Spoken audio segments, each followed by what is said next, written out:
உலகமெங்கும் கிளைகள் கொண்ட Annamalai institute of hotel management and hospital management படிப்பில் சேர்வதற்கான அட்மிஷன் நடைபெறுகிறது.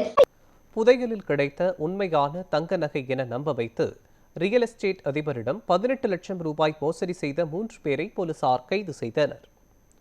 சிவகங்கை மாவட்டம் காரைக்குடி அருகே மீனாட்சிபுரத்தை சேர்ந்த சேது முத்துராமலிங்கம் என்பவரிடம் ஆந்திர மாநிலத்தை சேர்ந்த அசோக் என்ற நபர் பொக்லைன் இயந்திரம் ஓட்டும் போது 2 கிலோ தங்க புதையல் கிடைத்ததாக கூறியுள்ளார். மாதிரியாக கொடுக்கப்பட்ட 1 கிராம் நகை உண்மையான தங்கம் என பரிசோதனையில் தெரிய வந்ததால் 3 கோடி மதிப்புள்ள நகைகளை 18 லட்சம் ரூபாய்க்கு வாங்க சேது முத்துராமலிங்கம் சம்மதித்துள்ளார். இதையடுத்து ஓசூரில் அசோக்கை சந்தித்து 18 லட்சம் ரூபாய் கொடுத்து 2 கிலோ நகைகளை வாங்கியுள்ளார். ஆனால் பின்னர் காரைக்குடியில் பரிசோதித்த போது அவை அனைத்தும் போலி நகைகள் என தெரிய வந்தது.